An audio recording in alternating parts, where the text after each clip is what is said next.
Hi, I am going to talk about workplace violence, and that is my given title.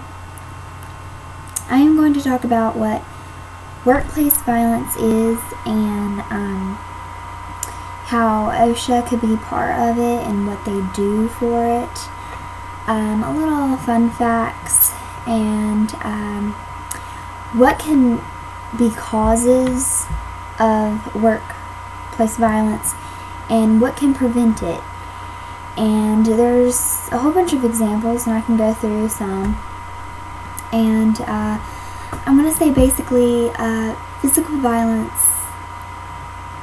is one of the most common workplace violence situations, and that could be like fights, and it could be in robberies, which is very physical, or it could be a threat, which is also another workplace violence.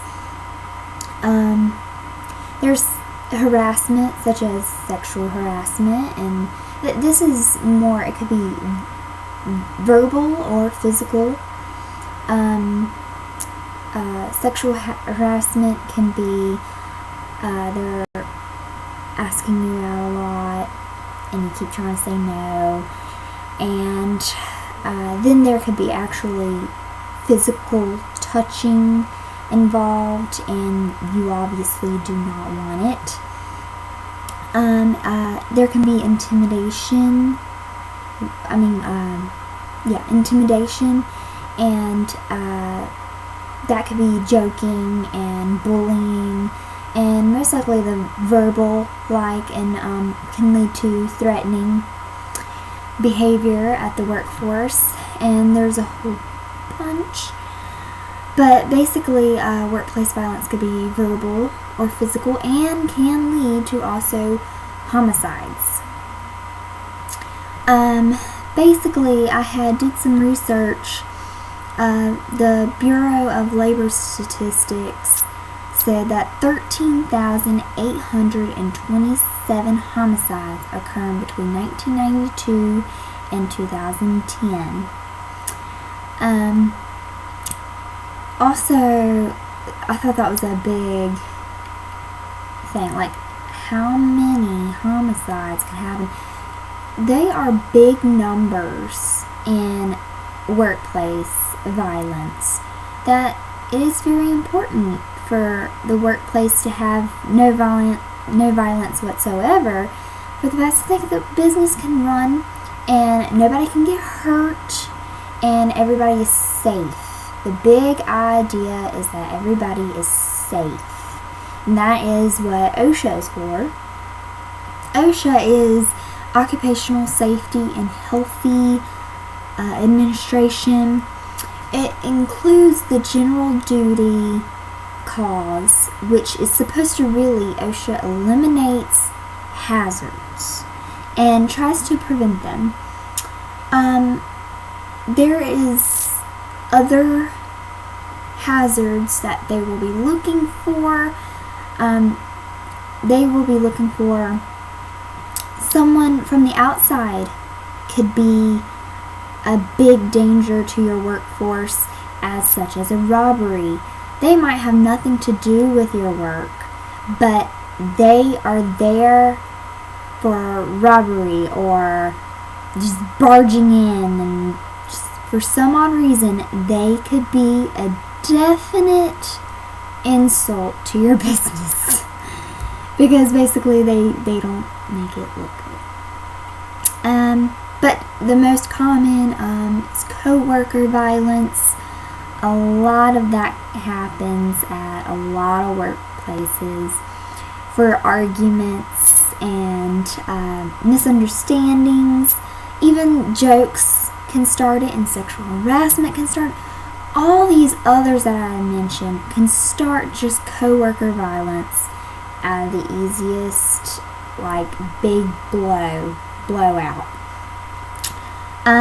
There is the kind that they have nothing to do with the workplace, but the violence could deal with one of your employees. And that is important. Like a spouse would not be important to the business, but your employee, if they have an argument with their spouse because of some home problem that they have at their own home, it can affect your customers are just trying to get what they need, their service, and all of a sudden an employee is fighting their spouse in the middle of their work, and it just doesn't look good for it. And they could come in and just violently hurt your worker. And which also reminds me that not only homicides could be a problem, but most likely people could be sent to the emergency room. Not die, but get injured, and still can affect the business, especially with like leaves. When they get when your employees are injured, even from the emergency room or whatever, they would try to take a leave, and that could hurt your business financially, and it could take your best employee. You never know. But that's important. Also, complaints from customers is important because it could get violent if not properly addressed. Properly fixed. There's even the slightest hazards that, it's not just violence, but also fire hazards is important. OSHA looks at that. Basically, they're just trying to prevent employees causing violence or anything around the work area that could cause hurt to your violence to your employees. Basically, OSHA needs, like when your employee is injured and they try to take a leave or whatever, it needs to be reported and recorded to OSHA what has happening, and they will try to help prevent it. They're basically inspectors. OSHA has a workplace violation program to prevent hazards. There's an anti-violence statement that covers workers, patients, clients, and whoever is in contact with the business, and provides the information to what can prevent it. And ways to prevent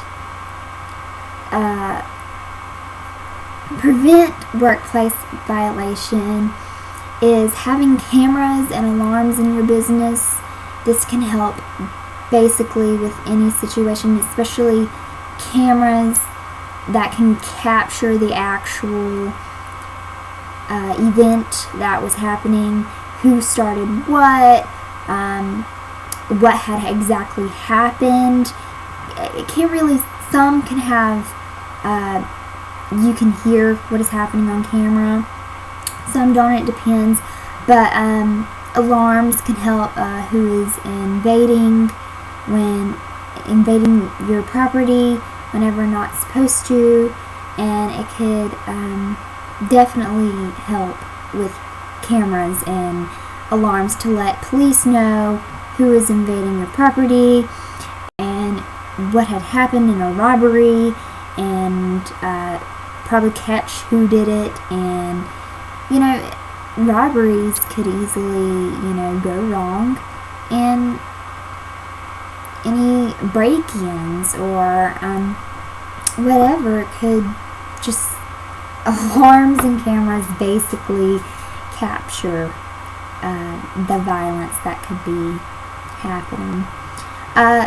Time cards and punching in to your workplace is also actually important. Making sure that your workers are timed in when they are in and timed out as soon as they leave. Because if anything happens in between that point in time, this could be taken to court. this violence could be in court if they think that it's the business's fault or why they are hurt. But basically, you're actually knowing what business you're getting into. You can prevent that by informing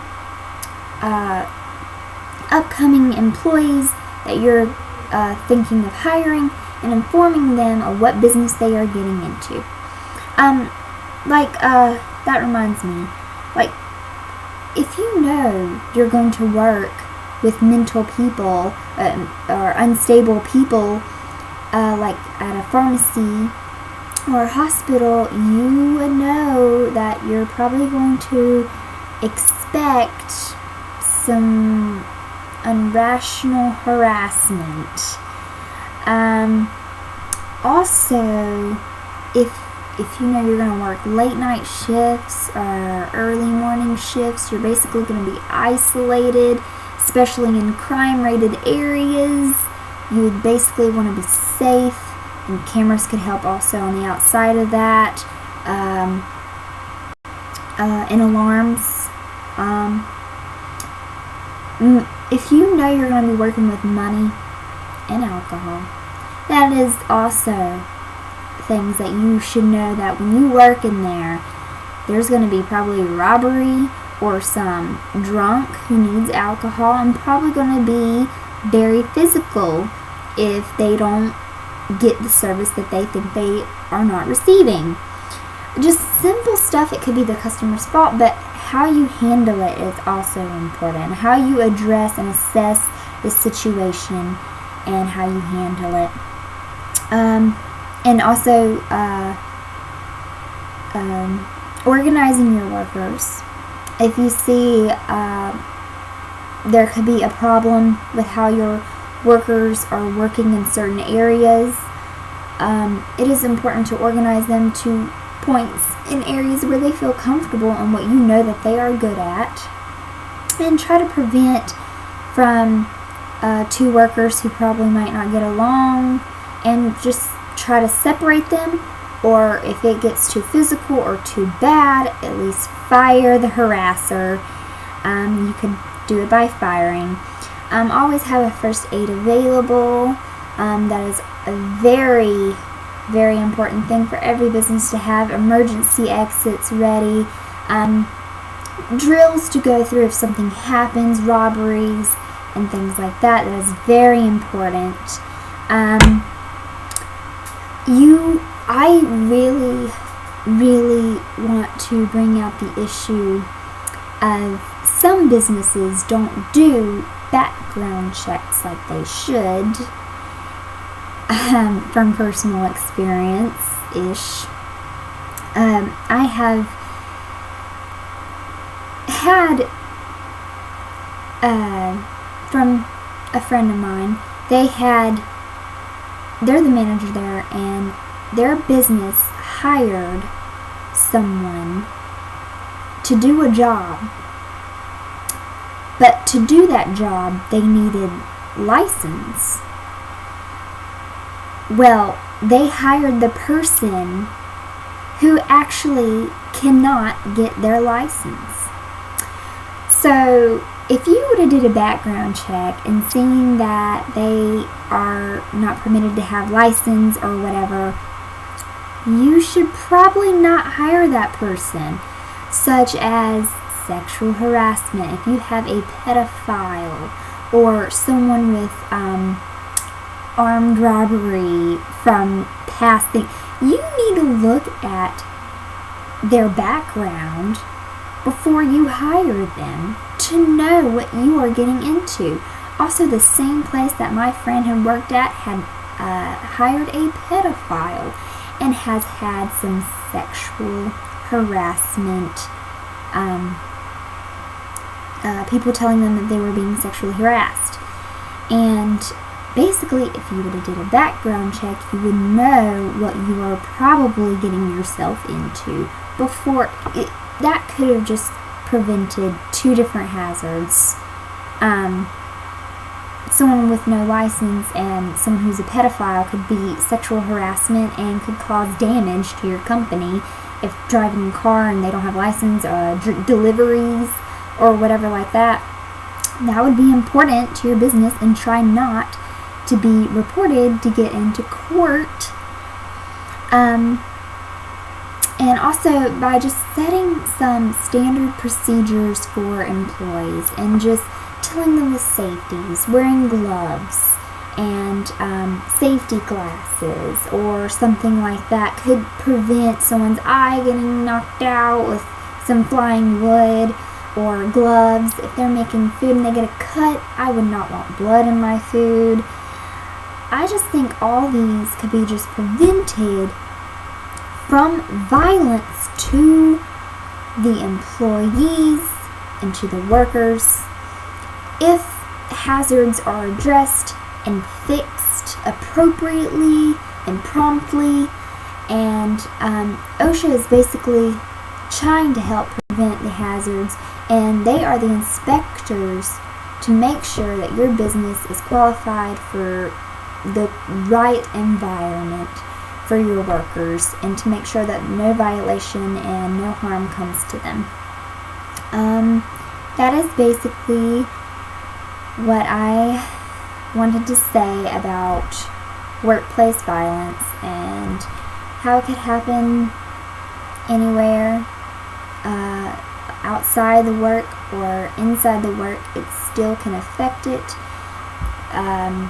If a worker gets hurt, they'll try to do a leave. This could lead to courtroom, money issues, financial issues to the business.